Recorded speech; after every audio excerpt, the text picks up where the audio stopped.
So we will start with the most important disorder of cardiac system, that is congestive heart failure. It is also referred just as heart failure or sometimes referred as congestive cardiac failure. Okay. So CCF means congestive cardiac failure. CHF refers to congestive heart failure, or sometimes it is also just called as heart failure, which means HF. Okay.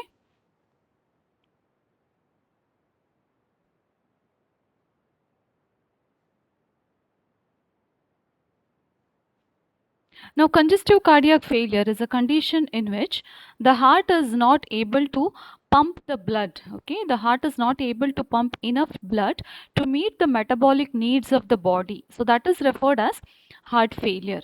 Now, heart failure is not itself as a disease because there are a lot of symptoms involved in it, and most of the time, this congestive cardiac failure or congestive heart failure can result in some other complications. Okay, and it is most of the time very severe, and it is progressive condition, and it could be life threatening condition for the patient. So as I have already told, congestive heart failure or congestive cardiac failure is a condition in which the heart is not able to pump the blood to meet the metabolic needs of the body. Okay, so that is the definition of CHF or CCF.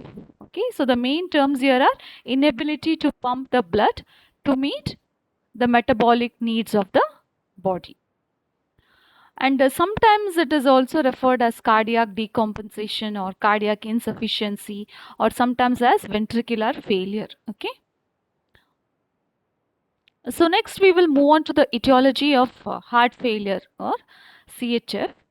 Now most of the time all the disorders of the cardiac system will result in congestive heart failure. Okay, almost all the disorders. Till now we have studied all the disease conditions that is related to heart. Okay, so all these conditions will result in heart failure.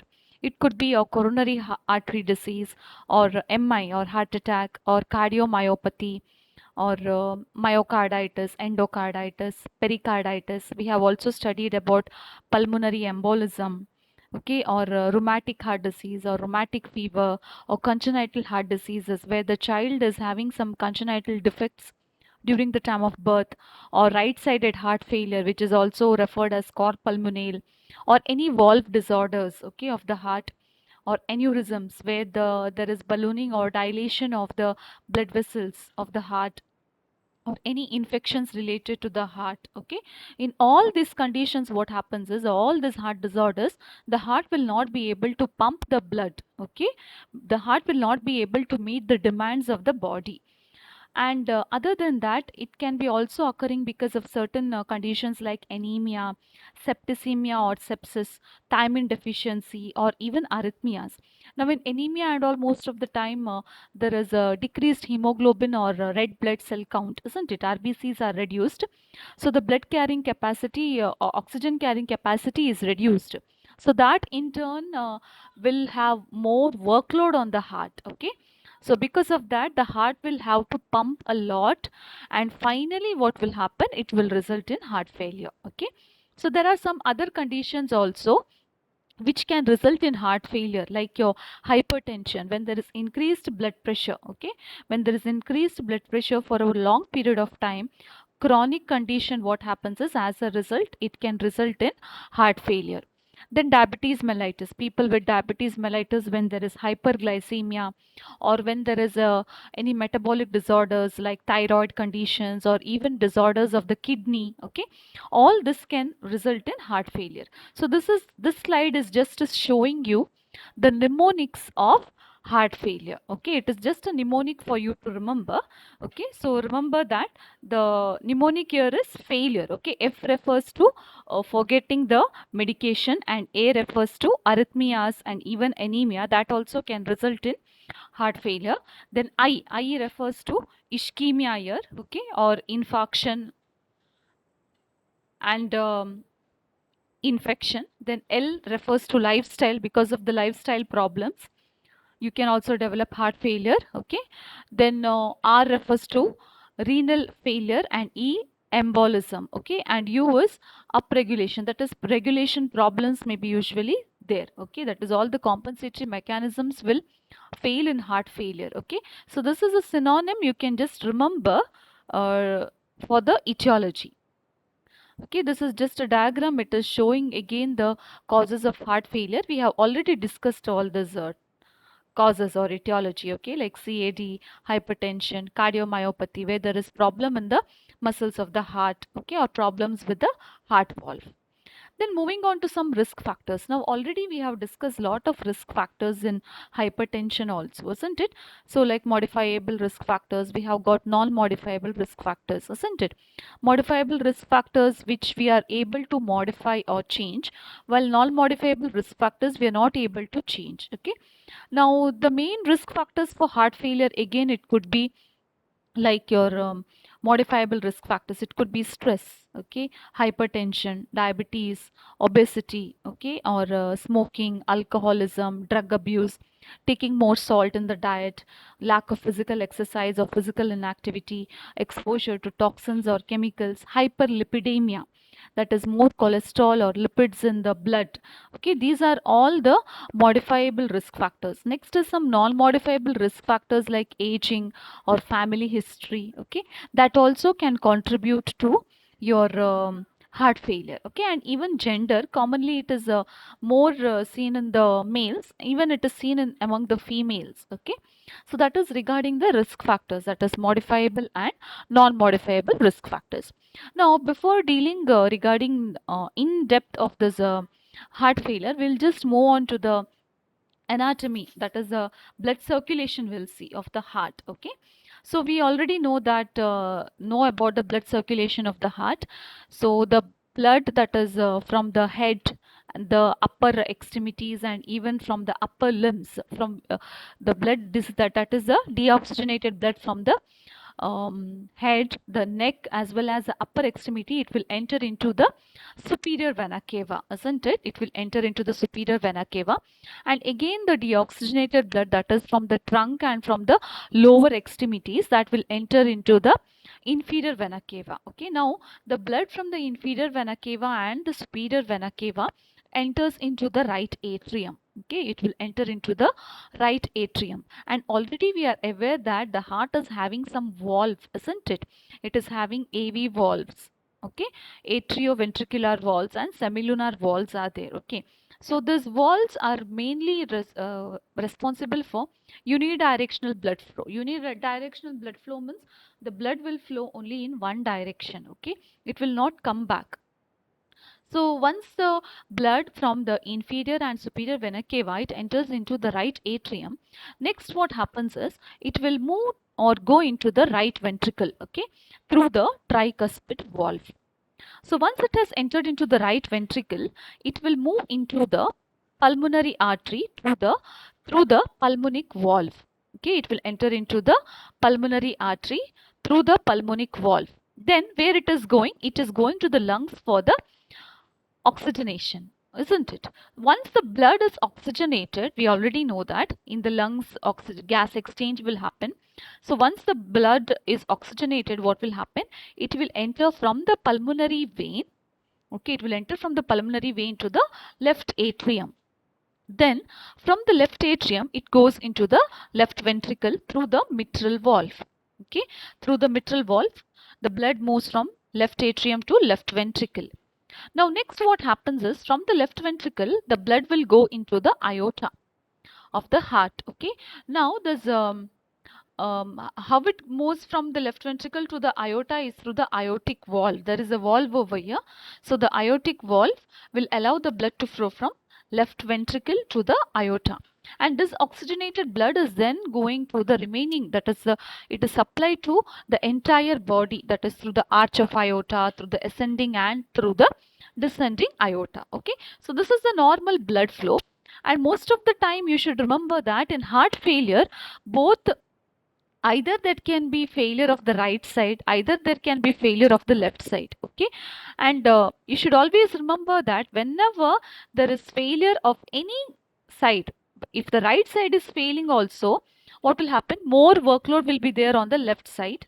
Okay, so ultimately both sides will fail, both right side and the left side will fail. And most commonly it is seen that left side will be involved more, that is especially the left ventricle side. Okay, and ventricles are most of the time mostly failing because it is pumping the blood, isn't it? Mostly it pumps the blood. So always remember, whenever there is failure of any side, the either side also is going to fail and there will be a complete heart failure.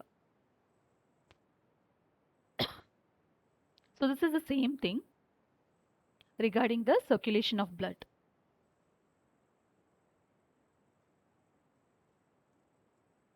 Next, we will move on to the classification of heart failure. Okay. So the types of heart failure is different and classification is again entirely different. Okay. Now moving on to the classification of heart failure. So New York Heart Association has given the classification of heart failure, that is class 1, class 2, class 3 and class 4. Now class 1 means there is no problem. Okay, there is no limitation of the physical activity. The person is able to perform the physical activity by himself. Okay, he is not having any problem. Class 2 means the person will have slight limitation to perform the physical activity when they are having class 2 heart failure. Usually they will have signs and symptoms like fatigue, shortness of breath or dyspnea and palpitations. Whenever they are doing any small job, okay, small work is there, they will experience these symptoms. Okay, so that is why it is told slight limitation to perform the activities of daily living. Next is class 3 heart failure. Now class 3 heart failure means here the patient will be having more limitation in the activities. They can be comfortable at rest. Okay, they can be comfortable at rest, but when they are doing the daily self-care activities, they will experience all the symptoms. Okay, the symptoms will be more here. Person may have dyspnea, fatigue, palpitation, shortness of breath. They may not be able to do any activities at all. Okay, that is in class 3 type of heart failure. Now class 4 means here the person is not able to perform any activities of daily living. Even at rest, they will be having signs and symptoms. Okay, even when they are at rest, they will be having signs and symptoms and they are completely unable to perform their activities of daily living. Okay, so that is regarding the classification of CCF or CHF, class 1, class 2, class 3 and 4. Class 1 means there is no problem at all. Class 2 means slight limitation. Class 3 means more limitation, marked limitation. Class 4, they are not able to perform any activities and even at rest, they will be experiencing symptoms. Now next is moving on to the types of heart failure. Now this is the most important part. There are so many types of heart failure. Okay, we will deal regarding each one of it in detail. So we'll see which are the types of heart failure first. Acute and chronic, right-sided, left-sided heart failure, systolic heart failure, diastolic heart failure, low output heart failure and high output heart failure. Okay. So first we will move on to acute and chronic. So we know already what is acute, what is chronic. Acute means it is sudden. Okay. It occurs suddenly. So whenever there is a sudden problem in the heart, that is suddenly the heart is not able to pump the blood, there can be circulatory collapse. So that is called as acute heart failure. Chronic heart failure means it is occurring in a gradual period of time, that is chronically it is happening, it develops slowly. Okay, that is called as chronic heart failure. For example, you might have already studied in COPD, chronic obstructive pulmonary disease, isn't it? It is a respiratory condition, and chronically when a person is having COPD, they usually develop right sided heart failure. Okay, or they will also develop cor pulmonale. Okay, so COPD's main complication is actually right sided heart failure. Okay, next, right sided and left sided heart failure. So these two types are commonly asked for the exam. Okay, they will ask you the pathophysiology, or sometimes they can ask you, mostly they will ask you to differentiate the clinical manifestations of right sided and left sided heart failure. So first we will see what is right sided heart failure. Okay, now right sided heart failure means it is happening in the right side. Okay, the inability of the right side of the heart to pump the blood into the pulmonary circulation, that is called as right-sided heart failure. I'll repeat, right-sided heart failure means it is the inability of the right side of the heart to pump the blood into pulmonary circulation, that is into the lungs. So what will happen now if the blood is not able to go from right atrium to right ventricle and then into the pulmonary circulation, that is when it is not able to go into the lungs, what will happen? There will be backflow of the blood. Okay, normally blood has to go from superior and inferior vena cava to right atrium, then to right ventricle, then to the lungs it will go. But here what is happening? The right side of the heart is not able to pump the blood to the lungs. So obviously the blood will go backwards. Okay. So the blood will go back from the right ventricle, it will go back to the right atrium, and finally it will go back here to the superior and inferior vena cava. So all this deoxygenated blood will be accumulating in the body, that is in the upper and the lower extremities. Okay, all this blood, deoxygenated blood, will start to accumulate where? In the upper and the lower extremities. Okay, so that will result in swelling or edema of the body. Okay, so this much you have to remember. Right sided heart failure means inability of the heart to pump the blood from the right side into the lungs, that is to the pulmonary circulation. So there will be backflow of the blood into the body, which will cause swelling and edema of the body. Okay, swelling and edema of the body. It can be swelling and edema of your arms, legs, abdomen. Okay, all these parts can be swollen. Okay, so that is regarding the right sided heart failure. Next one, we will move on to left-sided heart failure. So now what is left-sided heart failure? So as I have told here, left-sided heart failure means it is the inability of the left side of the heart to pump the blood. That is here, there is inability of the left ventricle to pump the blood into the systemic circulation. Okay. Normally what happens, the oxygenated blood will come from the lungs to the left atrium, then to the left ventricle, and then it is going to the aorta. Okay, the oxygenated blood will go to the aorta, but here the left ventricle will not be able to pump the blood into the aorta or into the systemic circulation. So what will happen? The blood will accumulate here in the left ventricle. It will go back because blood cannot accumulate here alone, isn't it? So blood will go back. Where it will go? It will accumulate in the lungs now. Okay, so what will happen? There will be congestion of the lungs. What happens when there is congestion of the lungs? You will experience all the respiratory symptoms. Okay, so when there is congestion of the lungs, obviously it will result in dyspnea, shortness of breath. Okay, or it may result in paroxysmal nocturnal dyspnea. Cough will be there. Okay, so all the respiratory symptoms will occur in this left-sided heart failure. Okay, so understood, no?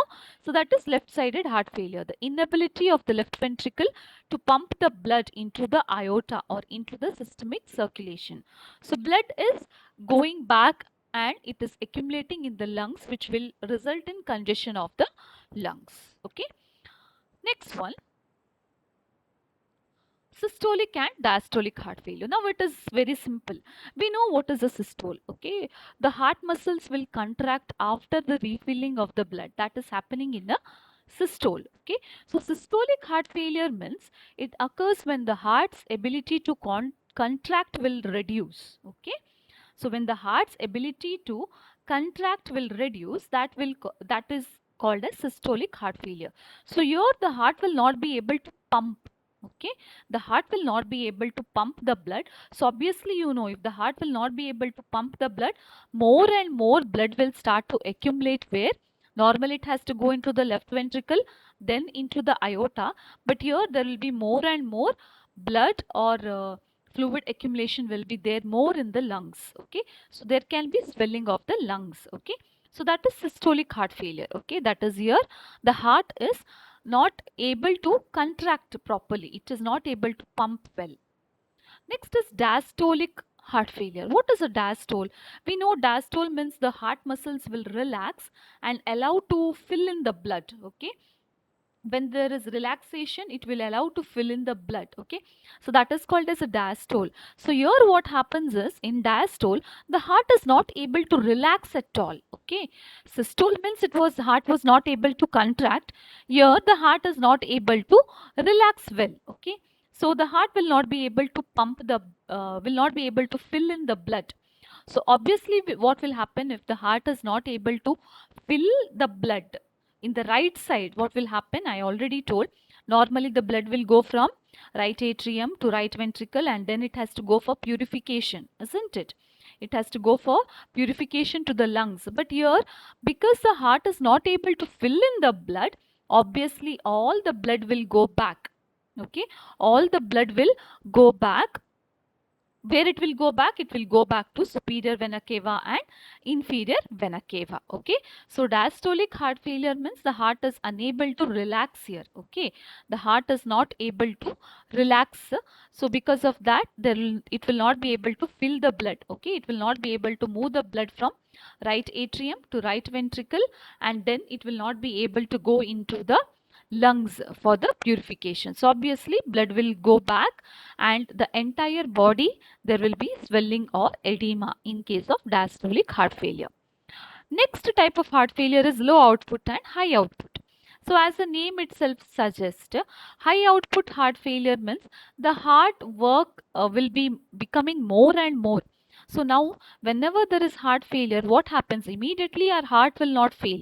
Okay, so immediately when we experience all these etiological factors, our heart will try to work.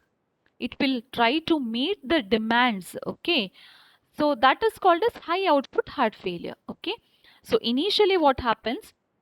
Our heart will not fail immediately, but instead it will try to work hard, because the cardiac output is becoming less and less, but still it will try to work hard to meet the metabolic demands of the body. Okay, that is called high output heart failure.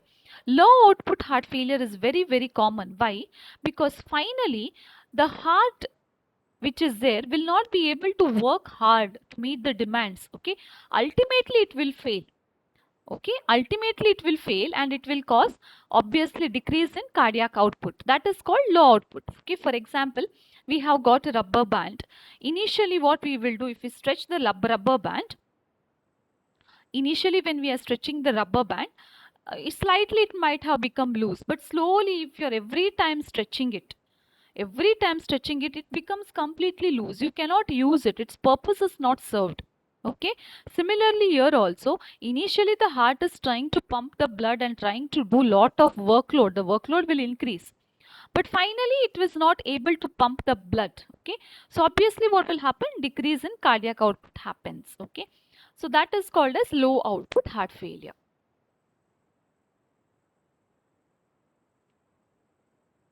Okay. So next is moving on to the pathophysiology of heart failure. Now, the pathophysiology of heart failure is nothing much is there to tell regarding it, because already we have discussed in hypertension. We have got a lot of compensatory mechanisms, isn't it? There were a lot of compensatory mechanisms whenever the blood pressure has increased. Like we have got sympathetic nervous system, SNS activity was there. We have got some neurohormonal responses. Then we have also got ventricular dilation, ventricular hypertrophy. Okay, so these four are actually the normal compensatory mechanisms. Whenever some problem is there in the heart, all these four mechanisms are actually activated. Okay, that is a sympathetic nervous system activity, neurohormonal response, ventricular dilation, and ventricular hypertrophy. But finally, what happens is, because there is more and more workload on the heart, all these four compensatory mechanisms will fail. Okay, ultimately it will fail, and that will result in actually complete heart failure. Okay, so we already know regarding the sympathetic nervous system. So whenever there is low cardiac output or low stroke volume is there or low blood pressure is there, sympathetic nervous system is activated, isn't it? So when there is activation of sympathetic nervous system, what will happen? The blood flow will increase, and slowly it will trend to increase the cardiac output. Okay, it will increase the workload on the heart. Neurohormonal responses also we have studied. Like when the cardiac output falls, usually this neurohormonal responses are being activated. That is how the blood flow to the kidneys will usually reduce, isn't it, when there is decreased cardiac output. So the juxtaglomerular apparatus in the kidney will be stimulating, and it will release this renin. We already know what happens when renin is released. There will be angiotensinogen. Okay, angiotensinogen will convert to angiotensin 1. Angiotensin 1 is converted to angiotensin 2, isn't it, by angiotensin converting enzyme. And we know about angiotensin 2. It is actually a vasoconstrictor, and that will increase the blood pressure. Okay. And finally, what happens is when there is more and more workload on the heart, the ventricles which are there will have to pump more and more, isn't it? So obviously there will be dilation or enlargement of the ventricles, and there can be hypertrophy of the ventricles. Okay, that is increase in the muscle mass of the ventricles. So finally, what happens is all these mechanisms are going to fail, and ultimately it will result in heart failure. Now, next is we will move on to the clinical manifestations of heart failure. Now, for exam, as I told, they will ask you mostly the difference between right-sided and left-sided heart failure. So, remember that the clinical manifestations are different for right-sided heart failure and left-sided heart failure. Already, I have discussed it in detail, isn't it, when I was telling about the pathophysiology. Okay, so always remember that whenever there is right-sided heart failure, what will happen? The blood is not able to go from right atrium to right ventricle, then it is not able to go to the lungs. Okay, so there is backflow of the blood from the right ventricle to right atrium. So backflow is happening in the body. Okay, so all the symptoms of GI system related symptoms will be there, and swelling and edema will be there in right sided heart failure. But whenever there is left sided heart failure, what happens? I told there is congestion in the lungs, so all the respiratory symptoms will come in the left sided heart failure. Okay, and now the symptoms again also depend upon the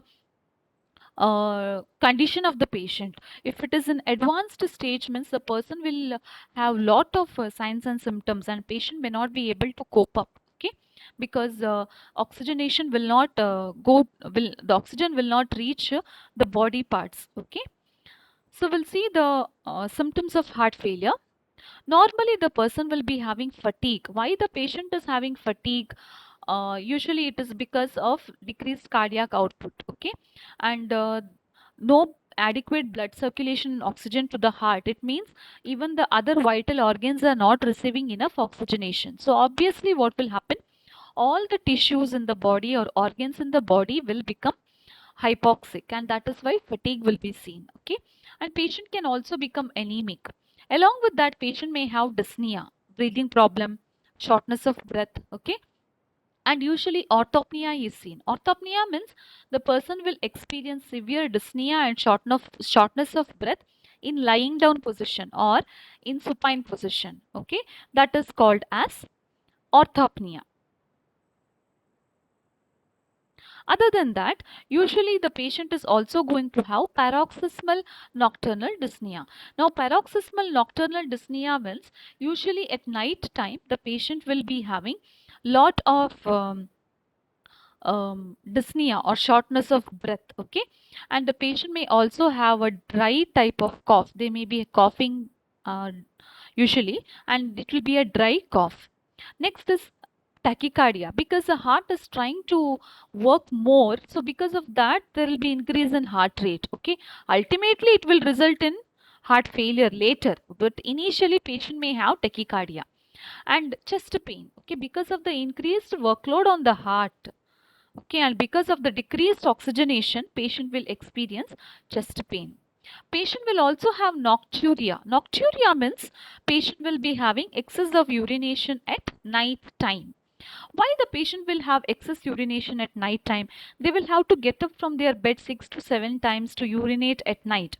Now, normally what happens is a person with this chronic heart failure, we know that they will be having a low cardiac output. Okay, and because of the low cardiac output, the renal perfusion, that is blood circulation to the kidneys, also will be reduced. Okay, and that is why there is low urine output during the daytime.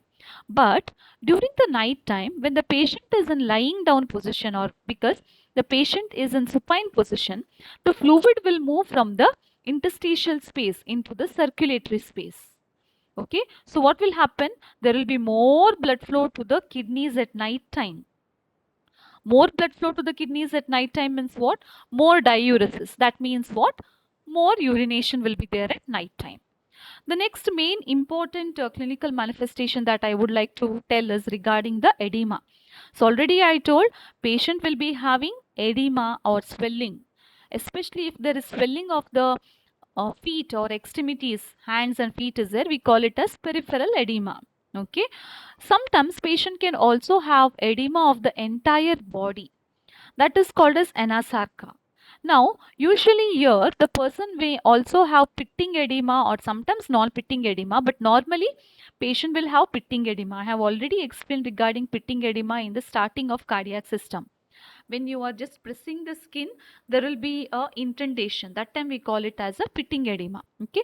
Along with that, the patient may also experience edema in the vital organs like your liver and your spleen. When there is edema in the liver, we call it as hepatomegaly. When there is edema of the spleen, we call it as splenomegaly. Now, normally a person with heart failure will not be very much will not have a good body built. They will be usually malnourished, but because of the edema in the body, because of the fluid accumulation in the body, they may appear as if they have gained weight. Okay, so weight gain is there. Why? Mainly because of the edema here. Okay, so normally there can be a sudden increase in the weight gain of more than 1 to 2 kgs in the person.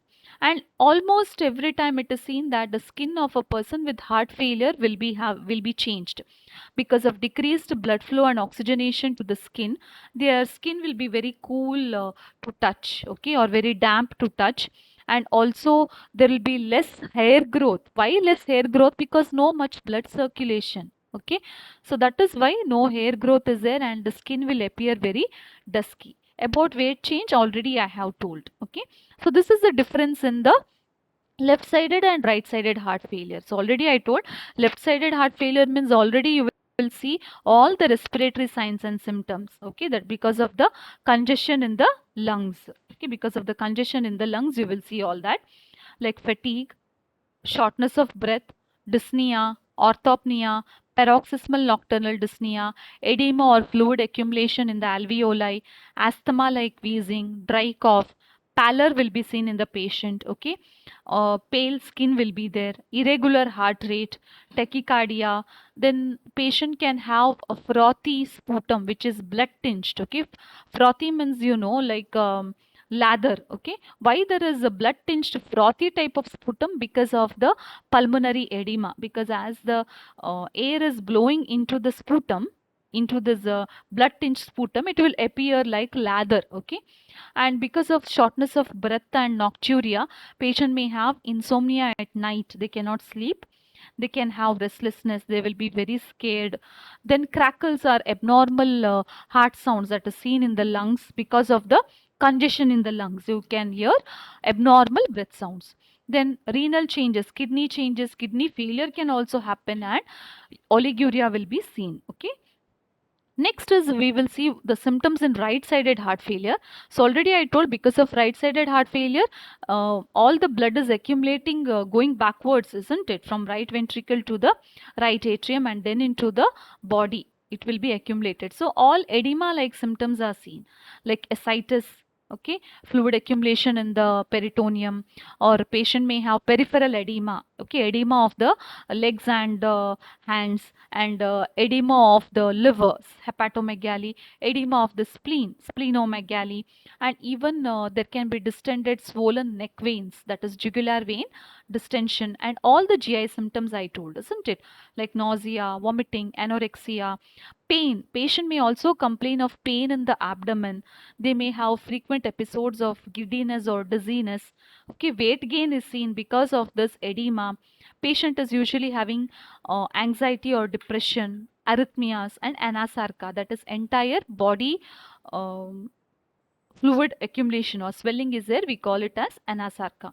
So this is just the mnemonics you can remember. DOCHAP for left sided, DOCHAP for left sided heart failure, and O head for right-sided heart failure. Okay, these mnemonics will help you to remember the signs and symptoms. Okay, so this is particularly regarding the clinical manifestations of right-sided and left-sided heart failure.